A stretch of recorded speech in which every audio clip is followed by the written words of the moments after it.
Hello everyone, स्वागत है आप सबका विजन कैंप क्लासेस के प्लेटफॉर्म पे। और आज हम लोग आरएसपीसीबी का एक टॉपिक है एयर पॉल्यूशन, जो आपके जेएसओ के सिलेबस में दिया हुआ है, उसके बारे में जानेंगे। उससे पहले हम लोग इस एग्जाम के बारे में जान ले। तो एक पेपर हुआ था इसका 2021 में और एक पेपर हुआ अभी 2024 में। दोनों का ही अगर आप लोग लेवल देखेंगे तो रात दिन का अंतर है। 2024 वाला पेपर ऐसा था जैसे किसी एमएससी के बच्चे ने बनाया हो, और 2021 का पेपर अगर आप लोग देखेंगे तो ये नेट लेवल का पेपर था। तो अभी आप पे डिपेंड करता है कि आप तैयारी 2021 के लेवल की करते हैं 2024 के लेवल की। इस बार भी जो पेपर बना रहा है वो कौन बना रहा है? आपका आईबीपीएस। तो आप लोग कुछ नहीं कह सकते। अपन लोग जो जो सिलेबस में दिया हुआ है सिर्फ उतना पढ़ सकते हैं, ठीक है। तो आज हम लोग पढ़ेंगे एयर पॉल्यूशन के बारे में। इसमें से एक क्वेश्चन डेफिनेटली आता है। 21 में 3 क्वेश्चन आए थे और 2024 में एक क्वेश्चन आया, ठीक है। तो ये है national ambient air quality standards. इसमें आपको क्या याद रखना है? एक तो टोटल पॉल्यूटेंट्स कितने हैं आपके? 12। इन 12 का नाम याद होने चाहिए। सेकंड थिंग, इनकी एनुअल और 24 आवर्स की जो भी कंसंट्रेशन है किस किस में? इंडस्ट्रियल, रेसिडेंशियल और rural area and ecologically sensitive area. तो ये सारी आपको जो कंसंट्रेशन टर्म्स हैं वो क्या होनी चाहिए? लर्न होनी चाहिए। साथ में ही आपको इनके मेथड्स ऑफ मेजरमेंट भी याद होने चाहिए। अभी मैं दिखाऊंगा आपको कैसे क्वेश्चन पूछा हुआ है।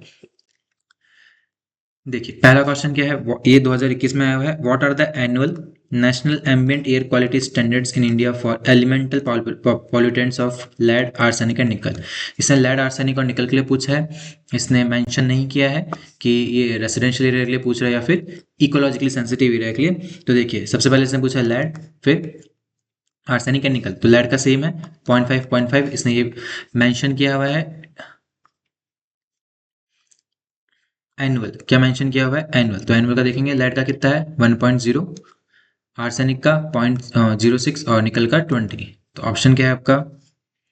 1, 6 एंड 20। तो आंसर क्या हो जाएगा आपका? ऑप्शन नंबर बी, ठीक है। एनुअल पूछा है तो आपको एनुअल ध्यान देना। सॉरी 24 है, एनुअल कितना आपका? 0.50। तो आंसर क्या हो जाएगा आपका? ऑप्शन नंबर डी, ठीक है। तो एनुअल पूछ रहा है तो एनुअल की कंसंट्रेशन आपको याद रखनी है। 24 आवर्स पूछ रहा है तो 24 आवर्स की कंसंट्रेशन आपको याद रखनी है, ठीक है। सेकंड क्वेश्चन क्या है? Annual average for air pollution means total of measurement in a year. देखिए ये कहाँ से पूछा है? ये लास्ट में जो नोट होता है इसमें से क्वेश्चन पूछा है इन्होंने। Annual arithmetic mean of minimum 104 measurements in a year at a particular site taken twice a week. तो यहीं से क्वेश्चन बना लिया, तो इसका आंसर क्या हो जाएगा? 104 ट्वाइस वीकली। तो इस तरह से कोई सी भी टेबल हो आपको सभी चीज याद करनी है। नेक्स्ट क्वेश्चन देखिए, which method is not use पूछ रहा है for the analysis of gases pollutant in ambient air. देखिए जैकब एंड हॉर्शनर मेथड बोला है, तो जैकब एंड हॉर्शनर मेथड किसमें काम आता है आपका? For the nitrogen dioxide. Second क्या है आपका? इंडोफिनॉल मेथड, इंडोफिनॉल ब्लू मेथड किसके लिए काम में आता है? आपके अमोनिया के लिए, ठीक है। नेक्स्ट है West and Gaeke method. West and Gaeke method अभी देखा था अपन ने, ऊपर है। किसके लिए काम आता है? Sulphur dioxide. कौन सा काम नहीं आता है आपका? Winkler method. ये किसके लिए काम में आता है आपका? बीओडी को मेजर करने के लिए, ठीक है। तो इस तरह से ये टेबल आपकी काफी इंपॉर्टेंट है। 2024 में जो क्वेश्चन आया है वो क्या आया है आपके? देखिए, एज पर national ambient air quality standards of India the nitrogen dioxide concentration in, ठीक है। NO2 की कंसंट्रेशन पूछिए किस बेसिस पे? 24 आवर्स पे। और किसके लिए पूछिए? Industrial, residential and rural area. तो ठीक है, अपन लोग अगर पीडीएफ को देखें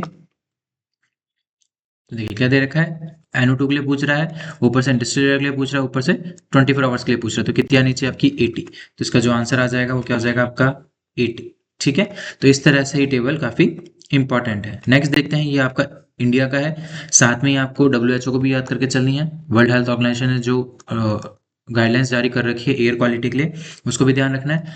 इंडिया वालों ने 12 पॉल्यूटेंट्स के लिए कर रखा है, इन्होंने 6 के लिए कर रखा है। PM2.5, PM10, ozone, nitrogen dioxide, carbon monoxide and sulphur dioxide, ठीक है। तो ये 6 पॉल्यूटेंट्स है जो डब्ल्यूएचओ ने इसके लिए गाइडलाइंस जारी कर रखी है। फाइन पर्टिकुलर मैटर आपको कौन कहलाता है? आपका PM2.5। पिछली बार एक क्वेश्चन आया था, रेस्पिरेबल सस्पेंडेड पर्टिकुलर मैटर किसको कहते हैं? उसमें ऑब्जेक्शन लगाया था और इस क्वेश्चन को डिलीट कर दिया गया, ठीक है।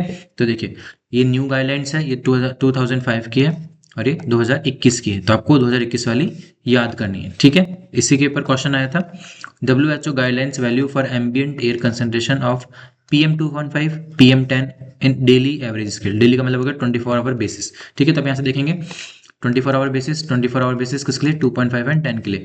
तो अगर आप यहाँ देखेंगे तो क्या आएगा, 15 और 45। ठीक है, यहाँ पे एक भी ऑप्शन नहीं है, तो इसने 2005 में जो गाइडलाइंस आई थी उसके अकॉर्डिंग माना है, तो क्या आ जाएगा आंसर, 25 एंड 50। क्या आ जाएगा, 25 एंड 50। लेकिन आपको अपडेटेड वाला पढ़ना है 2021 के अकॉर्डिंग, तो इसका आंसर क्या जाता है, 15 एंड 45। तो इसी प्रकार से ये वाली टेबल भी काफ़ी इंपॉर्टेंट है जो WHO ने जारी कर रखी है, और ये वाले भी इंपॉर्टेंट है। तो एक क्वेश्चन इसमें से डेफिनेटली आ सकता है, इसलिए आपको इसमें हर चीज़ पढ़नी है। Thank you.